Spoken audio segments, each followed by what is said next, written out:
Media আপনার হাতের মুঠায়, কিন্তু চিরকাল এই অবস্থা থাকবে না। তার জয় পুতুল স্বামীর নামে পরিচিত হোক, এটা তিনি চান না। উনি চান পুতুল জয় ইবনে ওয়াজিদ না হয়ে হাসিনা হোক, কারণ উনি স্বামীর প্রতি একটু বিশ্বস্ত। একটা ডিগ্রি আছে বলে উনি 9টি ডিগ্রি সংগ্রহ করে স্বামীকে দেখাই দিয়েছেন, তোমার থেকে আমি কোনো অংশে কম নই। যে মহিলা নিজের স্বামীকে সন্তুষ্ট করতে পারে না, একটা স্বামীর মনোতুষ্টি করতে পারে না, স্বামীকে শ্রদ্ধা জানাতে পারে না, আল্লাহর জান্নাত তার জন্য হারাম। দেশের 12 কোটি মানুষকে তিনি কি সম্মান দিবেন? স্বামীর সম্মান যার কাছে নাই, স্বামীর মর্যাদা যার কাছে নাই।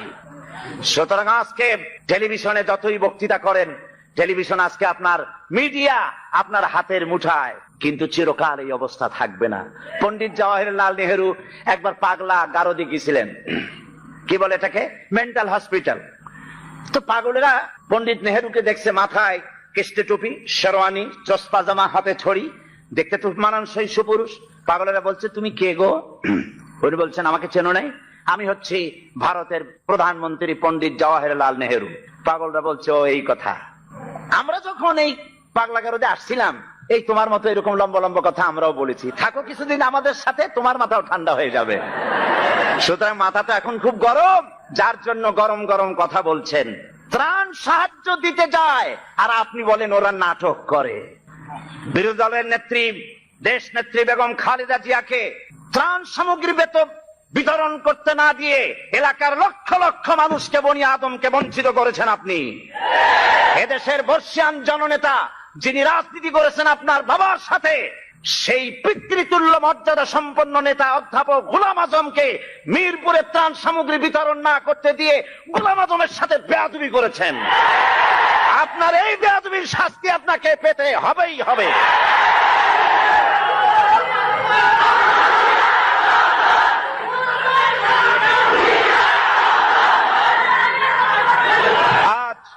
আজ স্পষ্ট করে বলি, বাংলাদেশে বলা হয় শিবির রক কাটে, বলে না? এদেশের দেশ পরিচালনার শীর্ষস্থানে বসা এমন এক ব্যক্তির সঙ্গে আমার কথা হচ্ছিল। তিনি বললেন শিবির তো রক কাটে। আমি বললাম আপনি দেখছেন? কয় না, আমার তো দেখার কথা না। জানলেন কি করে?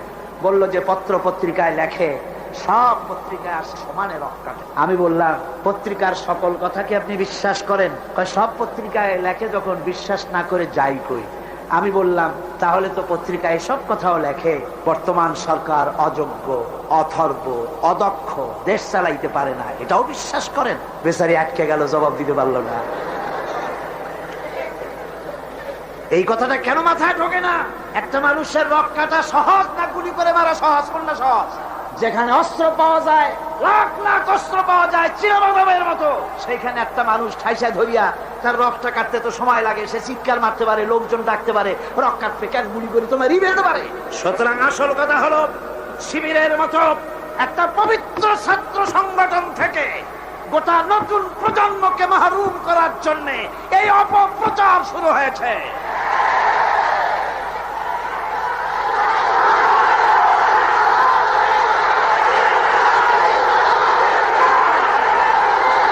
আমার মুসলমান ভাইয়েরা, এজন্য আমি বলতে চাই, আমার ভাইদেরকে বলতে চাই, তোমরা একটুখানি যাদের বিরুদ্ধে লেগেছো, একটুখানি যায় দেখো রাতের আধারে এই ছেলেগুলি কি করে, ওদের রিপোর্ট দেখো। কোরআন শরীফ কয়বার পড়তে হয় তার রিপোর্টে লিখে দিতে হয়, নামাজ 5 ওয়াক্ত পড়ে কিনা লিখতে হয়। আমি জিজ্ঞেস করি চট্টগ্রামবাসীদের কাছে, শিবির এই চট্টগ্রামের এত বড় বিরাট শহরে কোন দোকানে বাকি খাইয়া পয়সা দেয় নাই? একজন বলুন। কার মেয়ের দিকে খারাপ চোখে তাকায়ছে? মেয়ে হাইজাক করেছে, কাকে গুলি করেছে, কোথায় ডাকাতি করেছে? বরং আপনারা, ওরা যখন সভ্যদারি করে একটু খোঁজ নিয়ে, ওরা জানে না, এইরকম খোঁজ নিয়া দেওয়ালের কাছে গিয়ে কান লাগায় দেখেন কলেজের ভার্সিটির এই ছেলেগুলি, ওরা কোরআন সরাসরি পড়ে নাই, বাংলায় কোরআন হাদিস বুঝেছে, রাত্রি বেলায় কিভাবে আল্লাহর দরবারে কান্দে, কিভাবে তাহাজ্জুদের নামাজ পড়ে, আর কিভাবে ওদের কলিজার, ওদের ভাই 70টি নেতার কর্মী শাহাদাতের নাজরানা আল্লাহর দরবারে পেশ করেছে পর্যন্ত।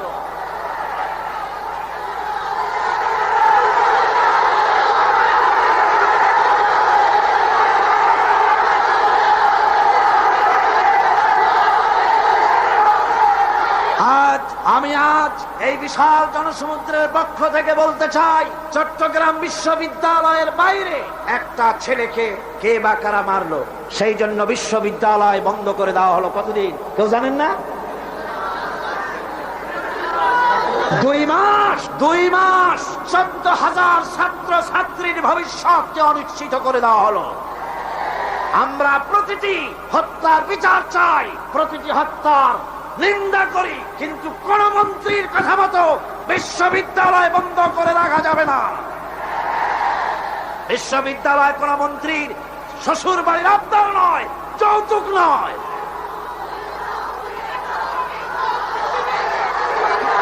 আজ চট্টগ্রামে বিবেক সম্পন্ন লোকদের কাছে আমি আপিল করে গেলাম, বিশ্ববিদ্যালয়কে খুলে দিতে হবে। এই 14,000 ছাত্র ছাত্রীদের ভবিষ্যৎকে জলাঞ্জলি দেওয়া যাবে না। আপনারা একটা কথা শোনেন, পৃথিবীতে দেশ শুধু বাংলাদেশ না, আরো দেশ আছে না? সন্ত্রাসের কারণে ভারতের ইউনিভার্সিটি বন্ধ হয়েছে বছরে কয়দিন? কোন ইউরোপে কয়দিন, আমেরিকায় কয়দিন, বাংলাদেশে বন্ধ হয় কেন? আর কারণ পেঁয়াজ রসুন যেমন এখন ভারত থেকে আমদানি করা লাগে, মুরগির ডিমের থেকে কসমের ডিম আমদানি করা লাগে, সুই থেকে শুরু করে প্লেনের পার্টস পর্যন্ত ভারত থেকে আনা লাগে। বাংলাদেশ এখন ভারতের কলোনি, ভারতের মার্কেট, ঠিক কিনা? সুতরাং পেঁয়াজ রসুন যেমন আমদানি করা লাগে, ডাক্তার, ইঞ্জিনিয়ার, প্রফেসর তাও যেন ভারত থেকে আনা লাগে। এই জন্য কলেজ বিশ্ববিদ্যালয় বন্ধ করে দেওয়া হচ্ছে।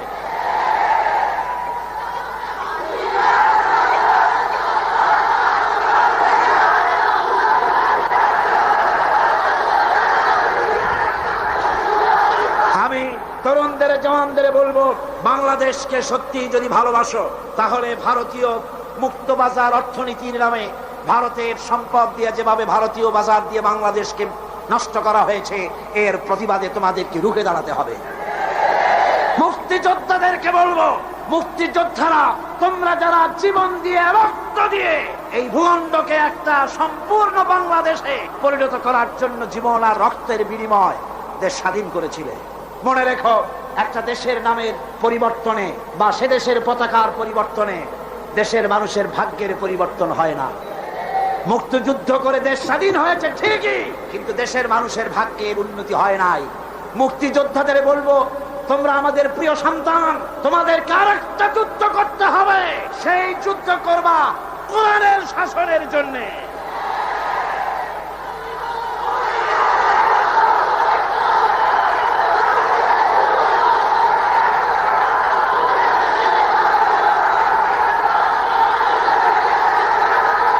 মুক্তিযোদ্ধারা, সমস্ত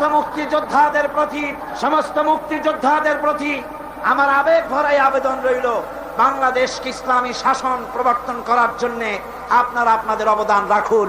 কিয়ামতে পুরস্কার পাবেন আল্লাহর দরবারে, কোনো সন্দেহ নাই। যুবকদের ব্যাপারে সর্বশেষ কথা, কোরআন পড়ো, হাদিস পড়ো, বখাটেপনা, মাস্তানিপনা, সাদাবাজি বন্ধ করো। সত্যিকারের মুসলমান হয়ে আল্লাহর দ্বীনের দিকে এগিয়ে আসো। জান্নাত তোমাদের জন্য অবধারিত। বুড়া মানুষ একটাও ভেস্তে যাবে না কিয়ামতে। বুড়া মানুষ একটাও ভেস্তে যাবে না, কালো মানুষ একটাও ভেস্তে যাবে। বুড়া মানুষরা আবার অসন্তুষ্ট হন, আপনি যখন ভেস্তে যাবেন আল্লাহ আপনারে জওয়ান বানায় দিবেন। কারণ ভেস্তে এত নিয়ামত যা বুড়ারা খাইয়া হজম করতে পারবে না, ভেস্তে নষ্ট করে ফেলাবে। এই জন্য সব উরুবান আতরাবা, সমবয়স্ক বয়স্ক আল্লাহ করে দিয়ে দিবেন। কাল সুবহানাল্লাহ। জওয়ানদের ব্যাপারে এই আবেদন রইল। আর একটি কথা না বললে নয়, সেটা হচ্ছে এনজিও। সেটা কি? এনজিও বাংলাদেশে বড় রকমের একটি সমস্যা। এনজিও, সব এনজিও খারাপ তা নয়, কয়েকটা এনজিও আছে ইসলামের মারাত্মক শত্রু। বাংলাদেশে ইসলামের শ্রেষ্ঠ শত্রু হচ্ছে ব্রাক, 2 নম্বরে কারিতাস, 3 নম্বরে অক্সফাম। 52টা ইসলাম বিদ্বেষী এনজিও বাংলাদেশে কাজ করছে। আমাদের দেশে বামপন্থীরা এতদিনে খয়রাত করতো, ভিক্ষা করা ছাড়া উপায় থাকতো না, যেহেতু রাশিয়া তো শেষ। এনজিওরা এদের সকলকে চাকরি দিয়ে দিছে। আর এদের পত্রিকা হলো, এনজিওদের পত্রিকা হলো, ওর নাম রাখছে জনকণ্ঠ, আসলে এটার নাম হলো জঘন্য কণ্ঠ। এই জঘন্য কণ্ঠ আজকের কাগজ, ভোরের কাগজ, সকালের কাগজ, বাংলা বাজার, সবুজ বাংলা, আলামী, যতগুলি পত্রিকা সব ভারতের টাকা দিয়া পত্রিকাগুলি পরিচালিত হয়। এনজিওরা এই পত্রিকার মাধ্যমে ওলামাদেরকে ফতোয়াবাজ বলে গালি দেয়, ঠিক কিনা? ওরা নিজেরা মতলব বাস, তাই আলেমদের বলে ফতোয়া বাস।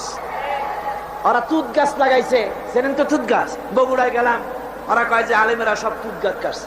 আমরা আলেমদের খাইয়ে খাইয়ে কাম নাই, তুত গাছ কাটবে। তুত গাছ লাগাইছো কেন তুমি? কেন তুত গাছ লাগিয়েছ? আমার দেশে সুতার প্রয়োজন, রেশমের এত কাপড় পরবে কোন বড় লোক? তারপর যদিও রেশমি কাপড় দরকার আমি মানলাম, সেজন্য এক জায়গায় শত শত বিঘা জমি কেন, সেখানে তোমরা তুত গাছের চাষ করো। কিন্তু মাইলের পর মাইল রাস্তার দুই ধারে তুত গাছ লাগাইয়া উদ্দেশ্যটা কি? কারা সংরক্ষণ করবে? কারা পোকা চাষ করবে? কারা তুত আহরণ করবে? আসল উদ্দেশ্য কি জানেন? আসল উদ্দেশ্য হলো দেশ যাতে বনায়ন করে দেশ সমৃদ্ধ না হয়। একটা মেহগনি গাছ লাগালে 15 বছর পর মেহগনি গাছের দাম হবে 20,000 টাকা, সেখানে তুত গাছ 20 বছর পরে দাম হবে না 10 টাকাও। বাংলাদেশের এই বনায়নের বিরুদ্ধে তুত গাছ লাগিয়ে তারা বড় বড় গাছ লাগাবার পথকে বন্ধ করে দিচ্ছে। সুতরাং এই বদনাম যদি তোমরা আমাদের দাও, শোনো, এই বদনাম যদি আমাদের দাও, আলেমেরা তুত গাছ কাটে, এই তুত গাছ দিয়েই আমরা তোমাদের ভূত ছাড়াবো ইনশাআল্লাহ। আজ শহর সমূহে আপনি যদি মসজিদ বানাতে চান জায়গা পাবেন না, ভূমি প্রশাসন থেকে বলবে জায়গা নাই। কিন্তু কারিতাস, অক্সফাম, এনজিওরা যদি জায়গা কিনতে চায়, চাষ বানাবার জন্য জায়গা চিনতে চায়, এই চট্টগ্রাম শহরে জায়গার অভাব হবে না। ঠিক কিনা কন? জোরে বলেন ঠিক কিনা? অদূর ভবিষ্যতে বাংলাদেশকে লেবানন এবং বৈরুত বানাবার একটা ষড়যন্ত্র নিয়ে এনজিওরা তারা কাজ করে যাচ্ছে। তারা আমাদের দেশের গরিব মানুষদেরকে খ্রিস্টান বানাচ্ছে। সুতরাং এনজিওরা তাদের অপতৎপরতা যদি বন্ধ না করে, তাহলে এই বাংলাদেশের 11.5 কোটি মুসলমানের মধ্য থেকে আবার টিপু সুলতানের জন্ম হবে, ফকির মজনু শাহর জন্ম হবে। আমরা এনজিও পিটাইয়া বঙ্গোপসাগর পার করে দেব।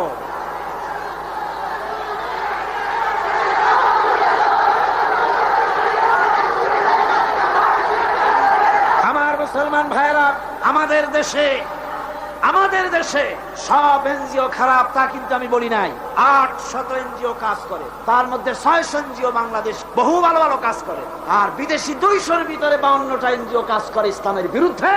তার ভিতরে শ্রেষ্ঠ হচ্ছে প্রাণ। একটা বাড়িতে যদি 5টা ছেলে বেকার থাকে আর একটা মেয়ে আছে, বেকার 5টা ছেলেরা তারা চাকরি দেবে না, চাকরি দেবে মেয়ে লোকটাকে। কোন ঠিক কিনা? জোরে কোন ঠিক কিনা? আমাদের মেয়েদেরকে বেপরোয়া করেছে, মোটর সাইকেলে চড়িয়েছে, ইজ্জত নষ্ট করেছে, বাংলাদেশের পারিবারিক বন্ধনকে বিনষ্ট করেছে। সুতরাং এই শয়তানি আমরা আর চলতে দেব না বাংলাদেশে ইনশাআল্লাহ। জোরে কোন ইনশাআল্লাহ। ভাইরা আমার, এরপরে আমার কথা হচ্ছে সাংবাদিক ভাইদের জন্য। সাংবাদিক ভাইরা যারা সাংবাদিকতা করেন, এটি একটি মহান পেশা। কোন আলহামদুলিল্লাহ। এই মহান পেশার দায়িত্ব যারা নিয়েছেন, আপনার একটা খবরে দেশের মধ্যে উত্তেজনার সৃষ্টি হতে পারে, আবার একটা বস্তুনিষ্ঠ সংবাদ পরিবেশনের কারণে উত্তেজনা প্রশমিত হতে পারে। ঠিক কিনা? সেজন্য সাংবাদিক বন্ধুদের বলবো, নিজের মত, দলের মত সংবাদ পরিবেশনার জন্য প্রভাবিত করতে না পারে, নিরপেক্ষভাবে বস্তুনিষ্ঠ সংবাদ পরিবেশনের চেষ্টা করুন। আমি দুঃখিত, এই চট্টগ্রাম এত বড় সবগুলি ন্যাশনাল পত্রিকার অফিস এখানে আছে কি নাই? আছে কি নাই? একটা মেয়ে লোকের খেমটা নাচ হলে পরে পত্রিকার প্রথম পৃষ্ঠায় আসে, লক্ষ লক্ষ জনতার ঢল নামলো, তোমাদের ক্যামেরাম্যান কোথায়, তোমরা কোথায় জিজ্ঞাসা করি। সুতরাং ইসলামের সাথে দুশ্মনী করো না। সময় একদিন আসবে যেদিন তোমরা নিজেরা এসে অনুমতি চাবা একটু খবর নিয়ে যায়। ইনশাআল্লাহ সময় আসবে, ইনশাআল্লাহ ইনশাআল্লাহ। হুজুর যখন প্রথম উমরা করতে গেলেন, চাবি চাইছিলেন চাবির দ্বার রক্ষকের কাছে, চাবি তো দিলই না, আরো গালাগালি দিয়ে দিল। সাহাবীরা বললেন, হুজুর অর্ডার দেন, ওর কল্লারে নামাই দি। হুজুর কয় না। এরপরে যেদিন ফতে মক্কার দিন, সেই দিন চাবিওয়ালা আসছে, এসে কয়, হুজুর ঘরের মধ্যে ঢুকবেন না, এই নেন চাবি। হুজুর চাবি নিলেন, দরজা খুললেন, ভিতরে ঢুকলেন, মূর্তি ফেলাই দিলেন, নামাজ পড়লেন, বেরিয়ে এসে বললেন, নাও এই চাবি তোমার কাছে থাকবে, কোন জালিম ছাড়া এই চাবি তোমার কাছ থেকে কেউ নিতে পারবে। সুবহানাল্লাহ, এর নাম ইসলাম। আজ পর্যন্ত ওই চাবি সেই বংশের লোকের থাকে। ফাহাদের বাপেরও ক্ষমতা নাই ওই চাবি নেওয়ার, কারণ রাসূল বলেছে জালিম ছাড়া এই চাবি কেউ নেবে না। সুবহানাল্লাহ। আমরা সাংবাদিক ভাইদেরকে সম্মান করি, সেই সম্মানের মূল্য দেবেন। আমরা কথা বলি জাতিকে রক্ষা করার জন্য, দেশের স্বাধীনতার সার্বভৌমত্বকে টিকিয়ে রাখার জন্য। আমরা বাজে গপ্প করি না, আজে বাজে কথা বলি না, আজে বাজে গাল গপ্প বলে সময় নষ্ট করি না। জাতির চরিত্র গঠন, দেশের সার্বভৌমত্ব রক্ষার জন্য চেষ্টা করি। দেশ যদি আক্রান্ত হয় জীবন দেবে এরা, এই যারা বসে আছে, ঠিক কিনা? জোরে বলেন ঠিক কিনা? সুতরাং কথাগুলি যথাযোগ্যতার সাথে সাংবাদিক ভাইয়েরা পরিবেশন করুন। আপনাদের জন্য এটাই রইল আমার আবেদন। এরপরে আমি বলবো ওলামা সমাজের ব্যাপারে কথা বলবো। বক্তৃতা শেষ করে নিয়ে আসছি, মুনাজাতের দিকে এগিয়ে যাচ্ছি। ওলামাদের ব্যাপারে বলবো, ওলামা হাজারাত, আপনারা হচ্ছেন দ্বীনের আমানত আপনাদের কাছে। আলহামদুলিল্লাহ, এই মাহফিলে আমি যদি হাত উঁচু করতে বলি, কয়েক হাজার আলেম উস্তাদ এখানে আছে। এমনকি মাহফিলের ভিতরে মঞ্চে জায়গা দেওয়া তো সম্ভব না। আমারে যারা পড়াইতে পারে, আমি যাদের জুতা বহন করার যোগ্যতা রাখি না, এরকম বড় বড় আলেম এই মাহফিলের মধ্যে বসা আছে। কোন সুবহানাল্লাহ, জোরে কোন আলহামদুলিল্লাহ। আমি ওলামাদের খেদমতে আরজ করব, আসুন আমরা এক হই, ন্যাক হই, ঐক্যবদ্ধ ভাবে গোটা জাতিকে সহি রাহনুমাই দেওয়ার তৌফিক আল্লাহ যেন আমাদের দেন। জোরে কোন আমিন। ওলামাদের মধ্যে গালাগালি দেওয়া, ফতোয়াবাজি করা, এগুলি বন্ধ করে দিতে হবে। এগুলো আগের থেকে অনেক কমছে, ঠিক কিনা? কন কমছে কিনা? আলহামদুলিল্লাহ, অনেক কমেছে। আগে তো খালি কইতো কাফের, ও কাফের, সে কাফের। ওর যে কাফের মনে না করে সেও কাফের। ওই কাফের মরলে পরে কবরে যে ঘাস হয়, সেই ঘাস যে গরুতে খায়, সে গরুও কাফের। আবার সিলেটে আছে দললিন আর জললিন নিয়ে ঝগড়া। হায় রে কপা, এমন ঝগড়া দললিন আর জললিন। কন কিয়ামতে কি আল্লাহ জিজ্ঞেস করবে যে তুমি দললিন না জললিন? কন জিজ্ঞেস করবে নাকি? একজন পীর সাহেব মার খাইলেন, জম্মের মার খাইলেন, উনি দললিনের জললিন ওলারা পিটাইছে। তারপরে পীর মার খাইলে মুরিদদের অবস্থা কি হয় তা তো বোঝে। পরের দিন হাট বার ছিল, মারামারি লাগে। এ বলে তুমি কি কয়? আমি দললিন। আমি তো জললিন। পিটির উপরে দিল বসায়। হাট বারের মার লোকেরা কয়, ভাই তুমি আমার ধামাটা ধরো, আমার কিলটা দিয়ে আসে। একটা শুকনা শুকনা ছেলে, সে বলতেছে, আল্লাহ আমি যেন কেউ, আমি গরিব মানুষ, শুকনা মানুষ, আমি যেন কোনো দলের সামনে পড়ি না, আমার একটু বাড়ি তুমি পুষাই দাও। এই বলে মারামারি সারা বাজারে মায়, দোকানের গলি দিয়ে আসতে বাইর হয়েছে যেন কেউ না দেখে। কিন্তু কপাল খারাপ, দুই দিক দিয়ে দুইজন আছে, দুই হাত ধরছে। একজনে বলে, এই বেটা কি বল, আমি কিন্তু দললিন, তুই কি? ওই হাত যে ধরছে সে কয়, আমি কিন্তু জললিন, সাবধান হয়ে কথা বলবি, তুই কি? যুবক ছেলে কয়, ভাই আল্লাহর কসম আমি মোটে নামাজই পড়ি না। তারা দললিন আর জললিন কি? সামান্য সামান্য জিনিস নিয়ে ফতোয়াবাজি করার, গালাগালি করার কোনো মানে হয় না। ওলামায়ে কেরামদেরকে আজ এগিয়ে আসতে হবে, নেতৃত্ব হাতে নিতে হবে। বাংলার জনগণ তাকিয়ে আছে ওলামাদের দিকে। কোন আলহামদুলিল্লাহ, জোরে কোন আলহামদুলিল্লাহ। আলেমদেরকে ঐক্যবদ্ধ হওয়ার তৌফিক আল্লাহ দান করুন। তবে একটা ষড়যন্ত্র থেকে আমি জাতিকে হুঁশিয়ার করে দিতে চাই, সেটা হলো অনেক লোক আমাদের দেশে বিদেশ থেকে আসেন, নামের আগে ওলিয়ে কামেল লেখেন, আওলাদে রসুল লেখেন, হেদায়ে মিল্লাত লেখেন, আমার দেশে নসিহত করতে আসেন, কিন্তু নিজের দেশে বাবরি মসজিদ যখন ভেঙে গেল একটা টু শব্দ করার সাহস হয় না। আদমের বোম্বাই, কর্ণাটক, দিল্লি, মাদ্রাস, আহমেদাবাদ, ক্যালকাটা, আসাম, মুর্শিদাবাদ, হাজার হাজার মুসলমানের রক্তের বন্যা বয়ে যায়। কংগ্রেসের পা চাচা উলাম বাংলাদেশে ওলিয়া কামেল হিসাবে আমরা মেনে নিতে পারি না। যদি বাপের ছেলে হও তাহলে ইন্ডিয়ান পার্লামেন্টে দাঁড়ায় বলো, নরপশুরাও, ওটা নরসীমা না, নরপশু। আমরা খুশি হতাম যদি বলতে পারতেন, তোমার এই পার্লামেন্টে জিন্দিগিতে আর একটা মুসলমান আসবে না যতক্ষণ 24 ঘন্টার ভেতরে এই মসজিদ যদি বানায় না দাও বাবরি মসজিদ। বাপের বেটা হও, নিজের দেশে কথা বলো, আমার দেশে অলির অভাব নাই, আলমের অভাব নাই। আজ এই মানুষকে ফাঁকি দেওয়া, প্রতারণা করা বরদাস্ত করা হবে না, বরং টাকা দিয়ে আমার দেশের রাজনীতির ভিতরে তারা নাক গলাতে আসে, ঠিক কিনা? কম জোরে বলেন ঠিক কিনা? ইন্ডিয়ার এই ষড়যন্ত্র থেকে গোটা জাতিকে এবং ওলামায়ে কেরামকে আমি সচেতন করে দিতে চাই। বন্ধুগণ, আল্লাহ রাব্বুল আলামিন আমাদেরকে তৌফিক দিন, ষড়যন্ত্রের হাত থেকে বেঁচে এই বাংলাদেশকে আল্লাহর কোরআনের রাষ্ট্রে যেন পরিণত করে দিতে পারি, এ তৌফিক যেন আল্লাহ দেন। জোরে কোন আমিন।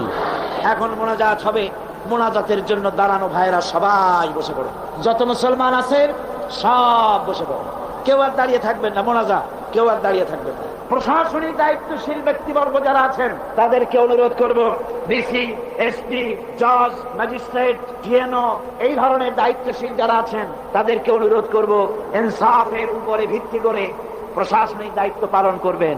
লক্ষ্য রাখতে হবে, খেয়াল রাখতে হবে, আল্লাহর কাছে আপনাদেরকে একদিন আল্লাহর কাছে জবাবদিহি করতে হবে। কথা ঠিক কিনা?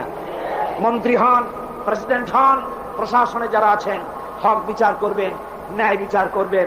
কোন দলের কথা মতো বিবেককে বিক্রি করবেন না। অনেক সময় আছে, আমি তো জানি অনেকের সঙ্গে মহব্বত আছে, একজন পুলিশ সুপারিনটেন্ডেন্ট, পুলিশ কমিশনার আমার কাছে বলছিলেন, কোন এক জেলার পুলিশ কমিশনার আমাকে বলছিলেন যে কাজটা করলাম বিবেকের বিরুদ্ধে, চাকরি রক্ষা করতে গিয়ে করতে হলো। বললাম, ইমানের বিরুদ্ধে, বিবেকের বিরুদ্ধে যদি চাকরি করতে হয়, এমন চাকরি বাদ দিয়া পানের দোকান দিয়ে খান, তাও আপনার সম্মান বাঁচবে, আল্লাহর কাছে ইজ্জত বাঁচবে। সুতরাং দলের কথা নয়, প্রশাসনিক দায়িত্বশীল ভাইদের বলবো, দলের কথা মতো নয়, আইন মতো, আইনের শাসন প্রতিষ্ঠা করার জন্য বদ্ধপরিকর হন।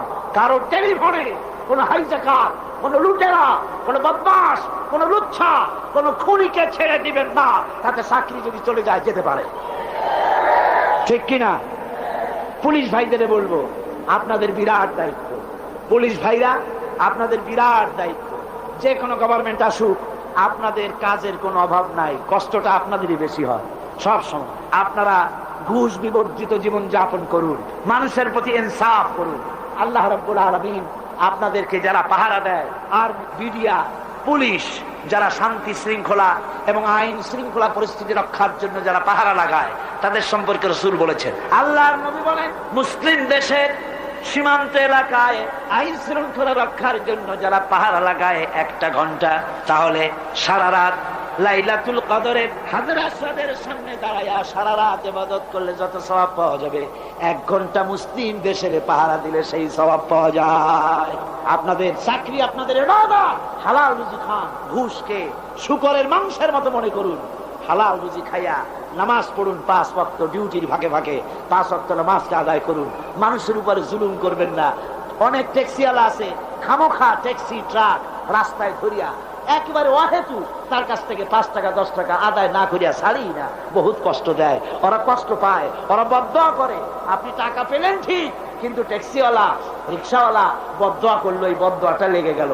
আইনে যদি কিছু হয় সেটা ভিন্ন কথা, কিন্তু বেআইনি ভাবে কারো উপর অত্যাচার করবেন না। আল্লাহ পাক পুলিশ ভাইদের প্রতি রহম করুন, আর্মি, বিডিআর সকলের প্রতি রহম করুন। সকলের জন্য দোয়া হবে।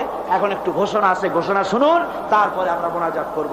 লাইলাতুল মেরাজের এই পবিত্র মোনাজাতে সকলে অংশগ্রহণ করবেন, কেউ বাদ যাবে। এখন মোনাজাত, বইপত্রের শেষ কথা অধ্যাপক মুফিজুর রহমান সাহেব বলেছেন, ইমানের অগ্নি পরীক্ষা। যে ইমানের কথা এতক্ষণ শুনেছেন, গত 4 দিন শুনেছেন, ইমানের অগ্নি পরীক্ষা। কয়েকজনের দাম জিজ্ঞেস করেছেন, এটা যারা সেপেছে ঢাকায়, আমার লেখা ইমানের অগ্নি পরীক্ষা, এটার হাদিয়া যারা সেপেছে তারা রেখেছে মাত্র 35 টাকা করে। ইমানের অগ্নি পরীক্ষা জিকির আজগার সহ এর মধ্যে আছে, যাওয়ার সময় খরিদ করে নিয়ে যাবেন। আল্লাহ পাক সকলকে তৌফিক দিন। মোনাজাতের আগে আসুন আমরা তওবা পড়ি।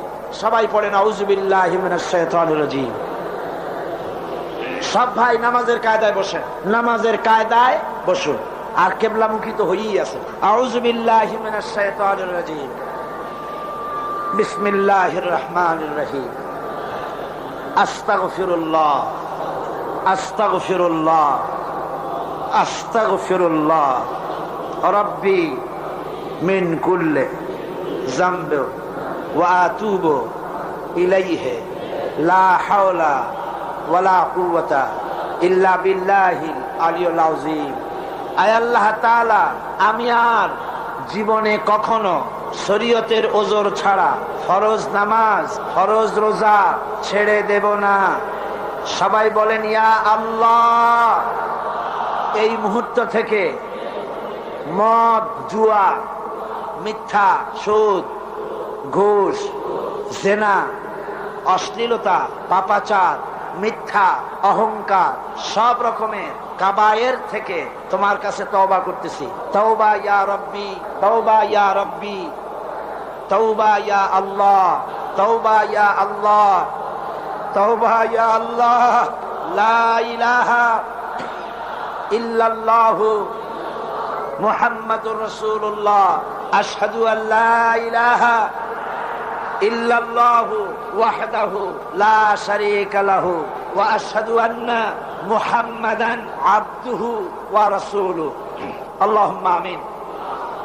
ربنا ظلمنا أنفسنا وإن لم تغفر لنا وترحمنا لنكونن من الخاسرين. ربنا ظلمنا أنفسنا وإن لم تغفر لنا وترحمنا لنكونن من الخاسرين. ربنا لا تزغ قلوبنا بعد إذ هديتنا وهب لنا من لدنك رحمة إنك أنت الوهاب.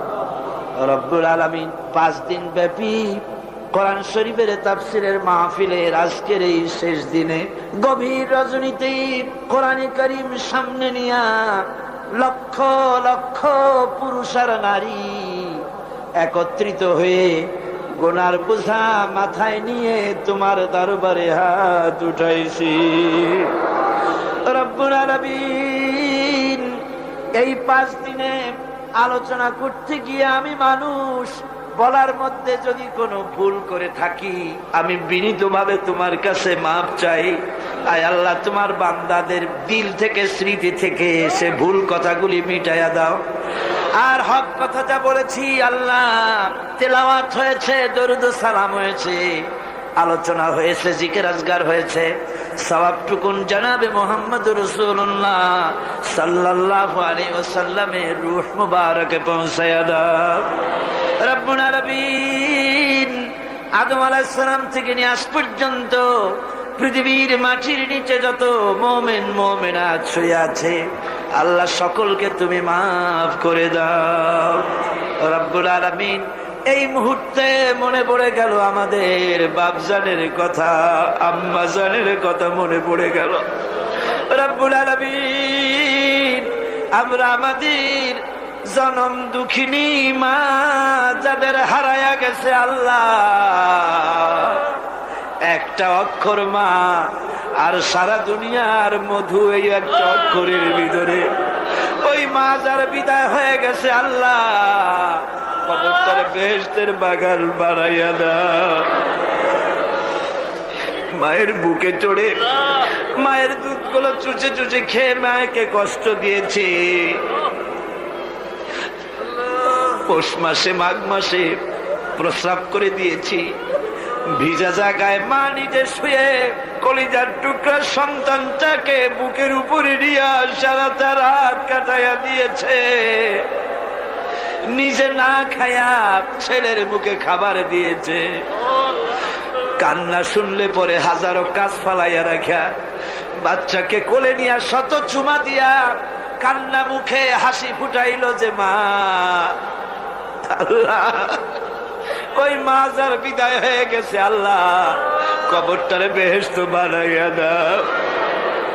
রব্বুল আলামিন, আমাদের আব্বা জান আমাদেরকে লেখাপড়া শিখাবার জন্য, বাড়িঘর জায়গা জমি করার জন্য কত কষ্ট করেছে। আমাদের আব্বা যাদের মারা গেছে আল্লাহ, আমাদের আব্বাকে জান্নাতুল ফেরদাউস নসিব করে দাও। রব্বুল আলামিন, সকলে সম্মান করে ডাকে, নাম ধরে কেউ তো ডাকে না, বাবারায় ফেলেছি আল্লাহ।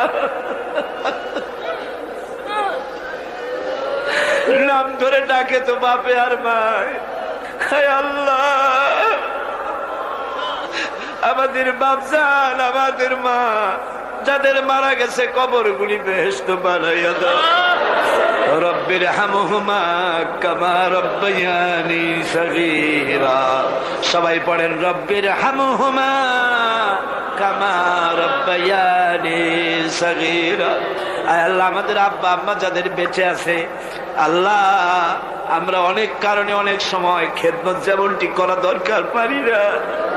রব্বুল আলামিন, মা বাপ যাদের বেঁচে আছে সুস্থ রাখো, ভালো রাখো, খাতেমা বিল খাইর করো। অনেকে মায়ের জন্য দোয়া চেয়েছেন, কারো মায়ের পা ভেঙে গেছে, কারো মার অসুস্থ হয়ে আছে, আল্লাহ সকলের মা যাদের বেঁচে আছে সুস্থ করো, ভালো করো রব্বুল আলামিন। আমাদের দাদা দাদি নানা নানি আত্মীয় স্বজন যারা কবরে শুয়ে আছে, ওদের তুমি যদি শাস্তি দাও তাহলে শাস্তি থেকে বাঁচাবার কেউ নাই, আর যদি তুমি মাফ করে দাও আল্লাহ তাহলে ঠেকাবার মতো কেউ নাই। আল্লাহ তুমি দয়া করে আমাদের মুরব্বিয়ান পীর মুর্শিদ যারা মারা গেছে সকলকে মাফ করে দাও রব্বুল আলামিন। কারাঙ্গিয়ার ছোট হুজুর মারা গেছেন, আল্লাহ আমাকে বড় মোহাব্বত তিনি করতেন, আমিও বড় সম্মান করতাম। আল্লাহ গারাঙ্গিয়ার হুজুরের রুহের পরে সওয়াব পৌঁছায় দাও রব্বুল আলামিন। বাঁশখালীর হুজুরের রুহের পরে সওয়াব পৌঁছায় দাও, তাদেরকে জান্নাতুল ফেরদাউসের মেহমান বানাইয়া দাও রব্বুল আলামিন। আজকে তোমার আওলাদে রাসূলকে দেখে আসলাম, সৈয়দ আব্দুল্লাহ আল বাদানী, চেহারা দেখলে মনে হয় না যে আর দুই একদিনও বাঁচবে। আল্লাহ আওলাদে রাসূল, আমরা তার জন্য দোয়া করি, আল্লাহ তুমি হায়াতে তৈয়বা দাও। চট্টগ্রামবাসীদের জন্য বিরাট নিয়ামত। আয় আল্লাহ আওলাদে রাসূল আব্দুল আহাদ আল মাদানী, আল্লাহ বারবার আমাকে বলতেছিলেন দোয়া করেন যেন ইমানের সাথে মরতে পারি। আল্লাহ তোমার এই আওলাদে রাসূল যখন নিবা কলেমার উপরে নিয়ে নিও আল্লাহ। যতদিন বেঁচে থাকেন তিনি, তুমি দয়া করে তারে সুস্থ রেখে দিও রব্বুল আলামিন। এবার আমরা দুনিয়ার মুসলমানদের জন্য কথা বলি মাবুদ, ওরা আমাদের ভাই। আল্লাহ চেচনিয়ার মুসলমানেরা রাশিয়া কর্তৃক ঘেরাও হয়ে গেছে, ওদের অস্ত্র নাই, ওদের পালাবার জায়গা নাই। আল্লাহ চেচনিয়ার মুসলমানগুলির হেফাজত করো আল্লাহ।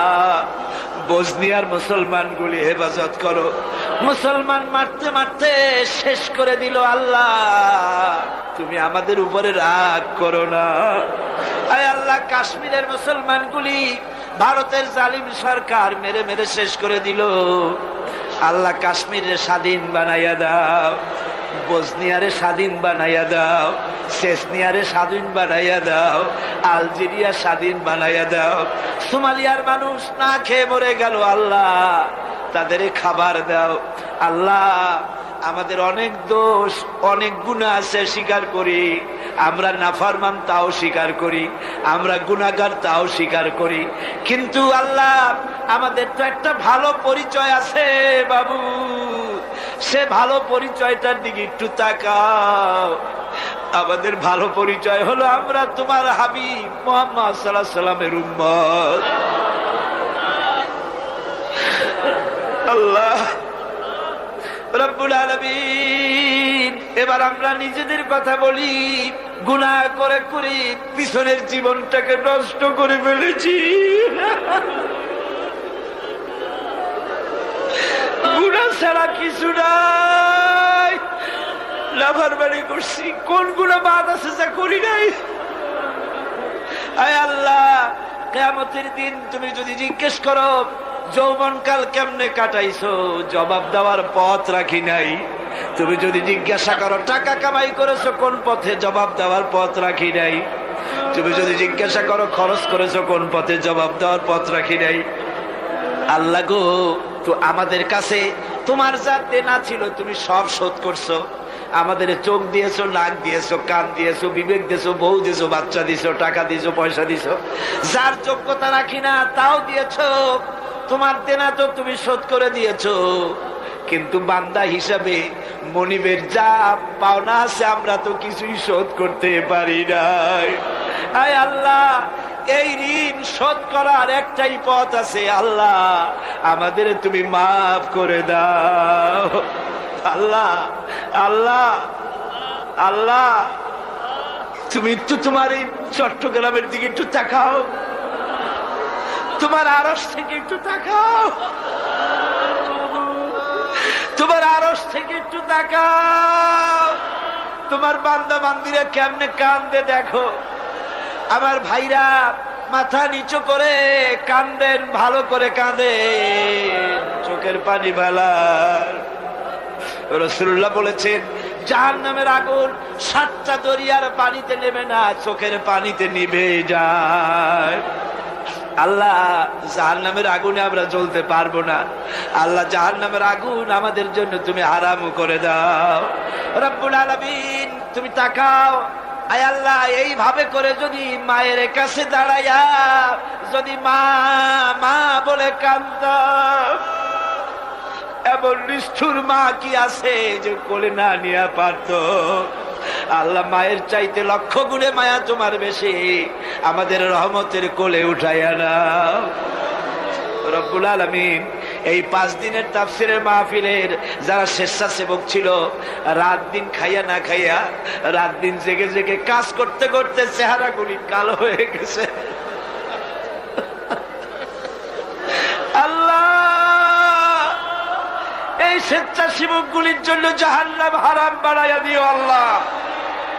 আল্লাহ মৌলানা শামসুদ্দিন, আয় আল্লাহ তুমি তার চোখ নিছো, আমরা চোখ ফেরত চাই, শামসুদ্দিনের চোখ ভিক্ষা চাই। আয় আল্লাহ অধ্যাপক মুফিজ সাহেব, মৌলানা আবু তাহের সাহেব, আহসানুল্লাহ সাহেব, জওয়ান মানুষগুলি ইসলামের কাজ করে করে বুড়ো হয়ে যেতেছে আল্লাহ। শাহজাহান চৌধুরী, এই ধরনের যত আছে, মুমিনুল হক চৌধুরী, আল্লাহ তোমার এই দিনের খাদেমগুলির চেহারার দিকে তাকায় দেখো আল্লাহ। সকলের নাম তো আমার মনে আসে না আল্লাহ, তোমার দিনের খাদেমদের তুমি কবুল করো আল্লাহ।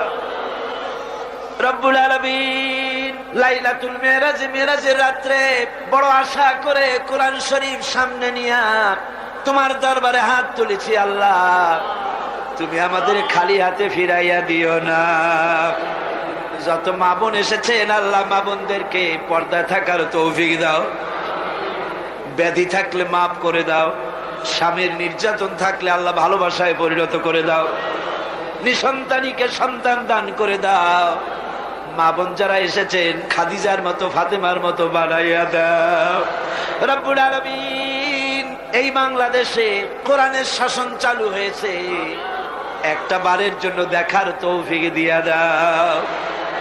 আয় আল্লাহ দুনিয়ার অফিসগুলি যত রাত হতে থাকে অফিসগুলি বন্ধ হয়ে যায়, আর রাত যত বাড়ে তোমারও রহমতের অফিস তত কর্মচঞ্চল হয়।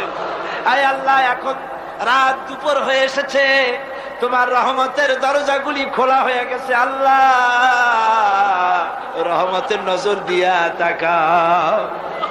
আমার ভাইরা মাথা নিচু করে চক্ষু বন্ধ করে কান্দে, যার যা মনে চাওয়ার আছে চান, আমি ছাড়িয়া দিলাম। এবার আপনারা চান, যার যা মনে আছে বলার আছে, দুঃখ আছে, কষ্ট আছে, বলেন আর কান্দেন।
যত মানুষ এসেছে আয় আল্লাহ তুমি মেহেরবানি করে আমাদের সকলের জন্য জাহান্নাম হারাম বানাইয়া দাও আল্লাহ। আর একখানা দোয়া করি, লাইলাতুল মেরাজে তাফসীরের মাহফিলের দোয়া কবুল হবে বলে আল্লাহ বলতেছে। আল্লাহ এর মধ্যে বহুত মানুষ আছে মক্কা দেখে নাই, মদিনা দেখে নাই। আল্লাহ যারা মক্কা মদিনা দেখে নাই, হজ করার তৌফিক আল্লাহ সকলকে দিয়ে দাও। রব্বুল আলামিন তোমার হাবিবকে তামাম জিন্দেগীর ভিতরে একটা রাতে রাসূলুল্লাহর সঙ্গে আমাদের স্বপ্নে জিয়ারত করাইয়া দিও আল্লাহ। রব্বুল আলামিন আয় আল্লাহ কোনটা ইসলামী বিশ্ববিদ্যালয় আল্লাহ তুমি মঞ্জুর করে নাও আল্লাহ। আয় আল্লাহ ইসলামী বিশ্ববিদ্যালয় মঞ্জুর করে নাও। আয় আল্লাহ কর্ণফুলী পত্রিকা আল্লাহ কবুল করে নাও রব্বুল আলামিন। আয় আল্লাহ তোমার কাছে কি চাইবো, চাওয়ার আগে অনেক কিছু তুমি দিয়েছো। আয় আল্লাহ যে যা চাইলো সকলকে আল্লাহ তুমি দিয়ে দাও। আয় আল্লাহ তাআলা বাংলাদেশের সেনাবাহিনী, বাংলাদেশের বিডিআর, বাংলাদেশের পুলিশ বাহিনী তোমার রহমত দিয়া ঢেকে রাখো আল্লাহ। আল্লাহ বাংলাদেশের বিমান বাহিনী, নৌবাহিনী, সেনাবাহিনী, পুলিশ, বিডিআর সকলকে দিনের মুজাহিদ বানায় দাও। বাংলাদেশের সব ডিসি, সব এসপি, সব জজ, সব ব্যারিস্টার, সব আইনজীবী সকলকে খাঁটি মুসলমান বানায় দাও আল্লাহ। আল্লাহ দিনদার বানাও, পরহেজগার বানাও। সাংবাদিক ভাইদের উপরে রহম করো, দিনের রাস্তায় চলার তৌফিক দাও। আল্লাহ তাআলা এই কলেজ কর্তৃপক্ষ প্রতি বছর তাফসীর মাহফিলের জন্য জায়গা দেয়, আল্লাহ কিয়ামতে ওনাদের জন্য বেহেশতের জায়গা তুমি দিয়ে দিও। আয় আল্লাহ এই কলেজকে তুমি কবুল করে নিও আল্লাহ। আর একটা দোয়া মনে পড়লো, প্রত্যেক বছর মাহফিলে আনোয়ার চৌধুরী সাহেব যতদিন আমার পেরে ওই হাই স্কুল মাঠে, কলেজিয়েট মাঠে মাহফিল হতো, আমার পাশে বসে আমাকে চা বানায় খাওয়াইতো। বেচারা এখন ঠিক মতো নামাজও পড়তে পারে না, তার কষ্ট শুনেছি। আনোয়ার চৌধুরী সাহেবের উপর আল্লাহ তুমি রহমত করো, তাকে সুস্থ করো। তিনি গারাঙ্গিয়া হুজুরের একজন মুরিদ, আল্লাহ তুমি তার উপরে রহম করো, আল্লাহ তাকে তুমি ভালো রাখো। আয় আল্লাহ তাআলা এই মাহফিলে যত আলেম ওলামা এসেছেন, বিশেষ করে মুরব্বী হযরত মাওলানা সিদ্দিক আজাদ সাহেব, হায়াতে তাইয়্যিবা দাও, সেহাতে কুল্লিয়া দাও। রামগতির পীর সাহেব এসেছেন, আরো আলেম ওলামা এসেছেন। যারা যত আলেম এসেছেন আল্লাহ সমস্ত আলেমের রোগ ব্যাধি দূর করে দাও, তাদের স্বাস্থ্য ভালো করে দাও, তাদেরকে সহি রাহনুমাই করার তৌফিক দাও। হাই স্কুল, কলেজ, ইউনিভার্সিটির শিক্ষক যারা এসেছেন তাদের উপর খাস রহমত নাজিল করো। মাদ্রাসার ছাত্র, কলেজের ছাত্র, ইউনিভার্সিটির ছাত্র, ছাত্র যুবক যারা আসছে সকলের উপরে রহম করো। আয় আল্লাহ মা বোনদের উপরে রহম করো।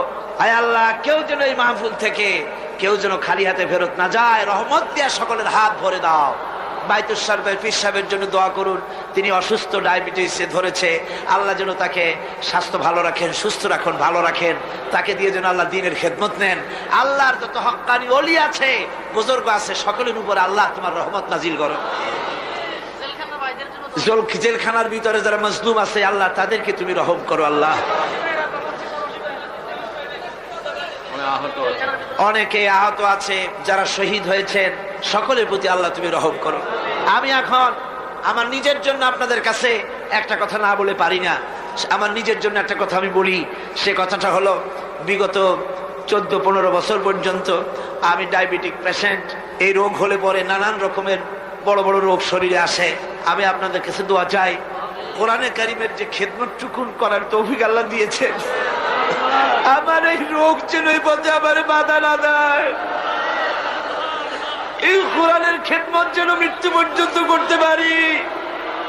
আর আমার মৌত যখন আসবে আল্লাহ তুমি সাক্ষী, আমার কলিজায় আমার স্ত্রী, আমার ছেলে মেয়ের মহব্বত যত বেশি, তার থেকে বেশি মহব্বত করি আল্লাহ তোমারে, তোমার হাবিবরে, তোমার কোরআনে, তোমার ইসলামকে। আল্লাহ আল্লাহ এই রাস্তায় আমার শাহাদাতের মওত নসিব করে দাও আল্লাহ।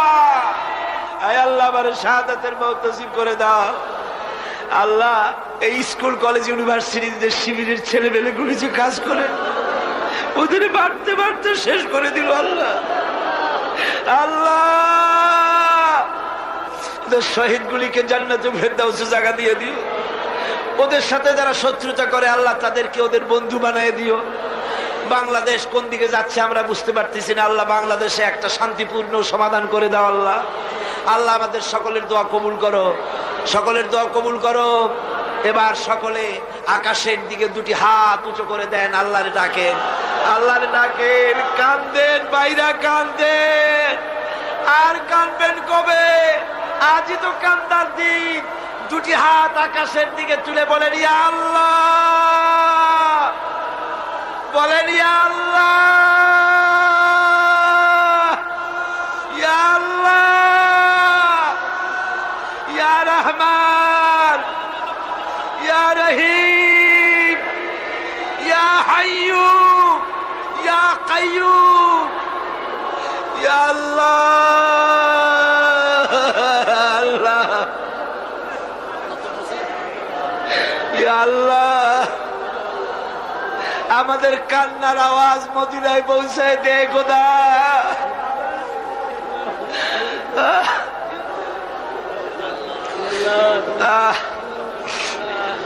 আল্লাহ, বাংলাদেশে কোরআনের শাসন হয়েছে, একটা দিনের জন্য হলো আমাদের দেখাই দিও আল্লাহ। ইসলামের জন্য যারা কাজ করে তাদের উপরে রহম করো। যারা মুসলমান হলো আল্লাহ তাদেরকে খাঁটি মুসলমান বানাই দিও। আল্লাহ, যা চাইতে পারলাম না অন্তরের অবস্থা তুমি বুঝো আল্লাহ। আমাদের স্ত্রীদের জন্য দোয়া করি আল্লাহ, আমাদের স্ত্রীদেরকে হেদায়েত করে দাও, তাদের পর্দানশীনা বানাও, তাদেরকে মুত্তাকি বানাও আল্লাহ, তাদের উপরে রহমত করো, তাদের রোগ ব্যাধি ভালো করো আল্লাহ। আমাদের ছেলে মেয়ে যা দান করেছো সবগুলিকে দিনদার বানাও, নামাজি বানাও, আমাদের ছেলে মেয়েগুলিকে নামাজি বানাও, নামাজি বানাও। আমাদের ছেলে মেয়ের নামাজ দেখা, তাদের দিনদারি দেখে আমাদের চক্ষু যেন ঠান্ডা হয় আল্লাহ। এইরকম ছেলে তোমার কাছে চাই আল্লাহ।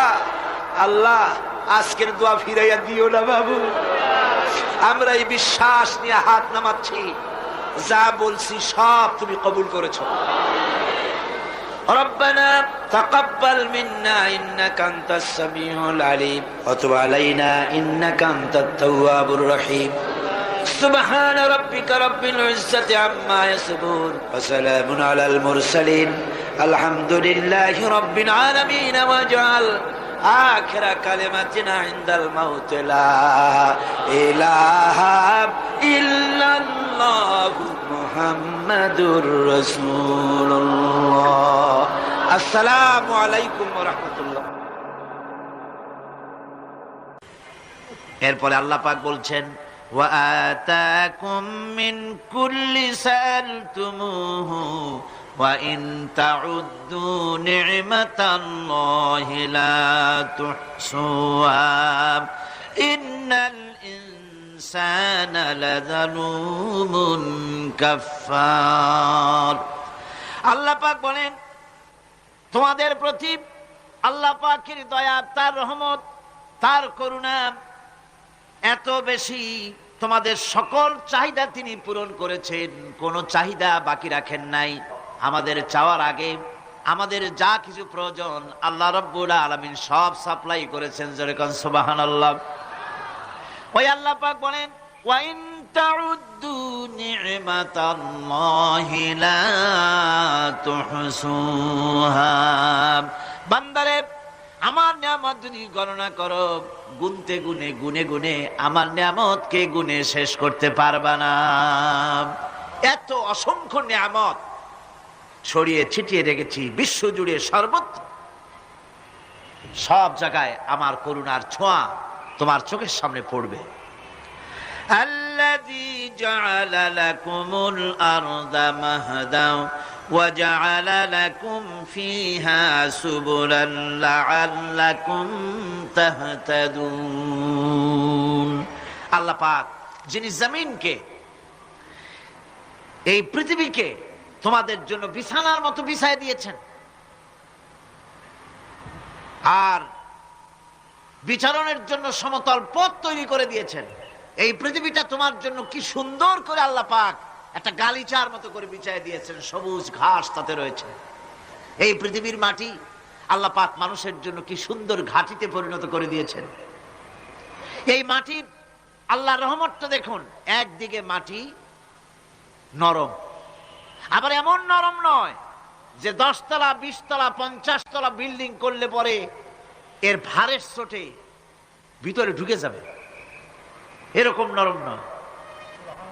যেখানে যতটুকুন প্রয়োজন ফসল ফলাবার জন্য বৃষ্টি দিয়ে মাটি নরম করে ফসল ফলাবার ব্যবস্থা করা হয়। আবার বিল্ডিং তৈরি করার জন্য মাটি যেমন শক্ত হওয়া দরকার তেমন শক্ত আল্লাহ পাক করে দিয়েছেন। এখন তো 130, 35, 40 তলা পর্যন্ত, তারও বেশি তলা বিল্ডিং তৈরি হচ্ছে।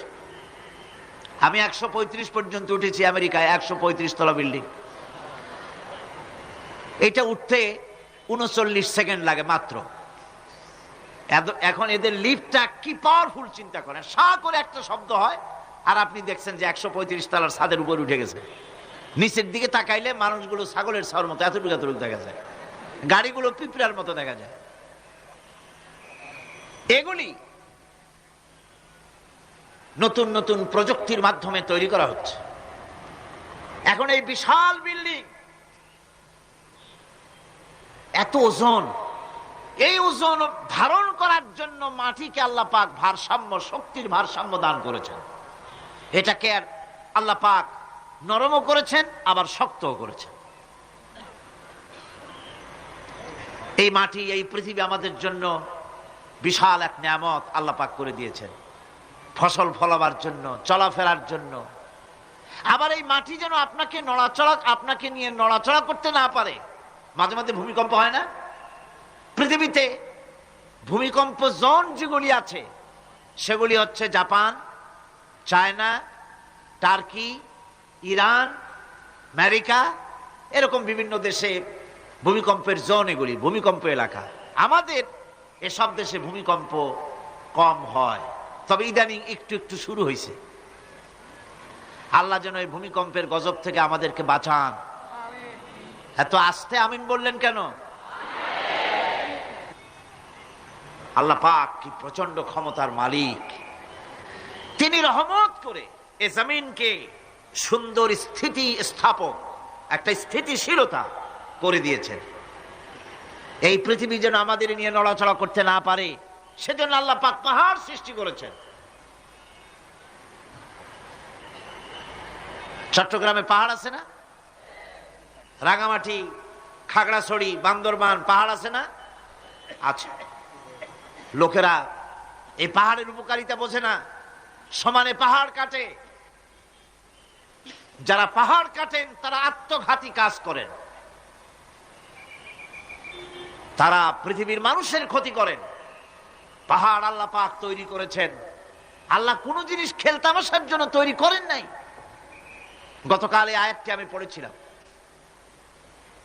আল্লাযীনা ইয়াযকুরুনাল্লাহা কিয়ামান ওয়া কুউদান ওয়া আলা জুনুবিহিম ওয়া ইয়াতাফাক্কারুনা ফি খালকিস সামাওয়াতি ওয়াল আরদ রব্বানা মা খালাকতা হাযা বাতিলা।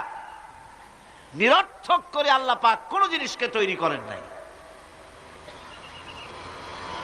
আল্লাহ পাক এই পাহাড় সৃষ্টি করেছেন জমিনের ভারসাম্য রক্ষা করার জন্য। সেই পাহাড়গুলি কাটতেছে মানুষ সমানে, গাছ কাটতেছে সমানে।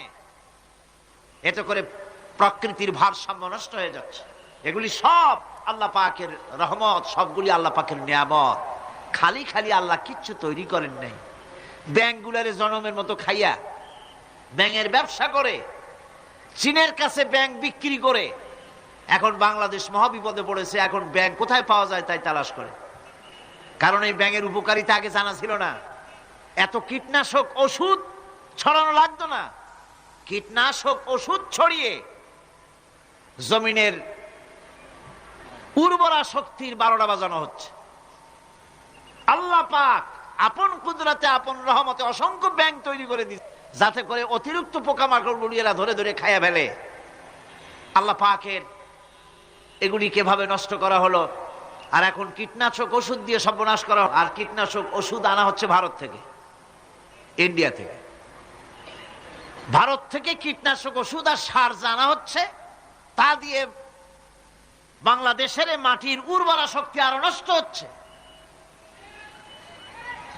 আপনারা জিজ্ঞেস করবেন চাষীদের কাছে কিভাবে নষ্ট হচ্ছে। সুতরাং আল্লাহ পাক খেল তামাশায় বস্তু করে কিছুই তৈরি করেন নাই, সবগুলিকে আপন রহমতে তৈরি করেছেন মানুষের সৃষ্টি জগতের জন্যে, যার দ্বারা মানুষ উপকৃত হতে পারবে। এই জন্য তিনি হচ্ছেন রহমান। বলেন তিনি কি? রহমান। আল্লাহ রাব্বুল আলামিন জমিন সৃষ্টি করলেন, পাহাড় দিলেন, গাছপালা তরুলতা তৈরি করে দিলেন। এরপরে আল্লাহ পাক বলছেন, তাকিয়ে দেখো সমুদ্রের দিকে, ওয়া হুয়াল্লাযী সাখারাল বাহরা লিতাকুলু মিনহু লাহমান তারিয়ান ওয়া তাস্তাখরু মিনহু হিলিয়াতান তালবাসুনাহা। সমুদ্রের দিকে লক্ষ্য করে দেখো, এই সমুদ্রকে তোমাদের অনুগত করে দিয়েছি। এর মধ্যে রয়েছে তাজা মাছ মাংস রয়েছে।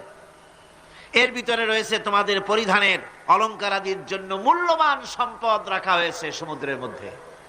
বিজ্ঞানীরা বলেছেন পৃথিবীর উপরিভাগে যা আছে মাটির তলায় তার থেকে অনেক বেশি বেশি মূল্যবান জিনিস আছে। আছে না মাটির তলায় মূল্যবান জিনিস? কি আছে? কি আছে? খনিজ দ্রব্য আছে, সোনা আছে, লোহা আছে, তেল আছে। তেল যে শুধু সৌদি আরবে, কুয়েতে আর কাতারে, বাংলাদেশে তেল নাই এটা ঠিক না। আমাদের দেশে তেল আছে। আল্লাহ তেল আমাদের দেশেও দিয়েছেন, তবে অতটা না হলেও কিছুটা তো দিয়েছেন। আমাদের দেশে চা আছে, পাট আছে, আমার দেশেও তেল আছে। মাঝে মধ্যে তেলের কুয়া সিলেটের হরিপুর থেকে, বাখরাবাদ থেকে, ভোলা থেকে, বিভিন্ন জায়গা থেকে তেলের কুয়া বের করে দেখানো হয়। তেল আছে। যারা ক্ষমতাসীন, যারা সরকার, যারা দেশ চালাও, যদি আমারে সেজদা দাও, যদি নামাজি হও, কোরআনের সাথে বিরোধিতা যদি না করো, যদি কোরআন সুন্নাহর শাসন প্রতিষ্ঠা করো, এ ধরনের অসংখ্য তেল বের করে দেব। কিন্তু কিন্তু বারবার উমরা করে, হাতে তসবিহ ধারণ করে, মাথায় পট্টি বেঁধে যদি ইসলামের সাথে নাফরমানি করা হয়, তোমাদের তেল আল্লাহ পাক বের করে ছাড়বেন। আল্লাহ পাক বাহানা পছন্দ করেন না। এই জমিনে ফসল আছে, অসংখ্য ফসল আল্লাহ পাক দিয়েছেন, অসংখ্য খনিজ পদার্থ আল্লাহ পাক দান করেছেন। সেই খনিজ পদার্থগুলি আল্লাহ পাক, খনিজ দ্রব্যগুলি আল্লাহ পাক দিবেন মোমেনদের হাতে। কাদের হাতে দিবেন? আল্লাহ পাক বলেছেন ওয়ালাউ আন্না আহলাল কুরা আমানু ওয়াত্তাকাউ লাফাতাহনা আলাইহিম বারাকাতিম মিনাস সামাই ওয়াল আরদ। দেশের লোকেরা, জনপদের লোকেরা যদি আমার উপর ঈমান আনে আর আমার কি ভয় করার নীতি যদি অবলম্বন করে চলে, তাহলে ওই দেশের মানুষের জন্য আকাশ আর জমিনের সব বরকতের দরজা আমি আল্লাহ খুলে দেব। নিয়ামতের অভাব নাই, যথেষ্ট নিয়ামত আল্লাহ পাকের আছে। তাহলে বললাম এই পৃথিবীর উপরিভাগে যত নিয়ামত আছে, পৃথিবীর ভেতরে এর থেকে কম নাই। কত ভিতরে? এই ভিতরে যাওয়ার জন্য একবার একটা চেষ্টা হলো। আমেরিকার ওকলাহামা সিটি, এটি একটি স্টেট। এই স্টেটের পাশে একটা জায়গা বেছে নেওয়া হলো যে পৃথিবী, তাদের ধারণা ছিল যে মাটি খুঁড়তে খুঁড়তে এর পৃথিবীর অপর পৃষ্ঠে যাওয়ার জন্য একটা আন্ডারগ্রাউন্ড রাস্তা করা যায় নাকি। ছোটবেলায় পড়ছিলাম এক ভূগোলে একটা বইতে যে কেউ যদি আমাদের দেশ থেকে, এখান থেকে মাটি খোঁড়া আরম্ভ করে, তাহলে মাটি খুঁড়তে খুঁড়তে একদিন না একদিন আমেরিকায় পৌঁছে যাবে। কোনো ভিসা টিসা লাগবে না, VD7, DB7, 97 লাগবে না, এমনি যাইতে পারবে। মানুষেরা চেষ্টা করলো মাটি খোঁড়া। মাটি খুঁড়তে খুঁড়তে পৃথিবীতে এটাই ছিল প্রথম এই দুঃসাহসিক পরিকল্পনা। 6000 ফিট পর্যন্ত মাটি খনন করার পর কোনো কুল কিনারা করতে না পেরে তারা এই দুঃসাহসিক পরিকল্পনা ছেড়ে দিল। কিন্তু গবেষণার শেষ হয়নি। যারা গবেষণা করেছেন তারা গবেষণালব্ধ, তাদের অভিজ্ঞতা তারা লিখেছেন যে পৃথিবীর অন্তত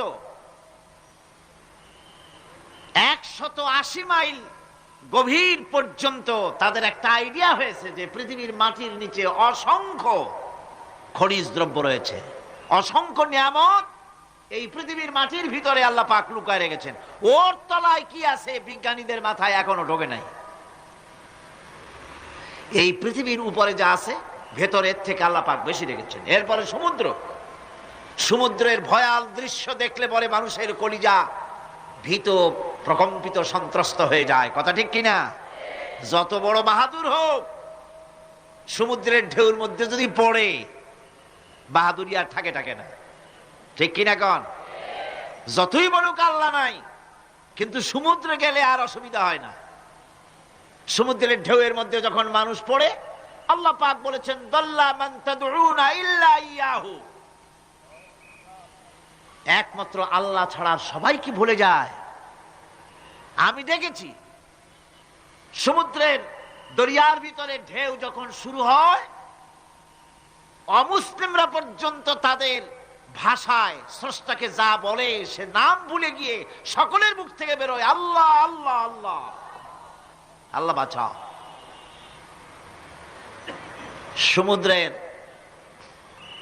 সমুদ্র বিরাট রহস্য।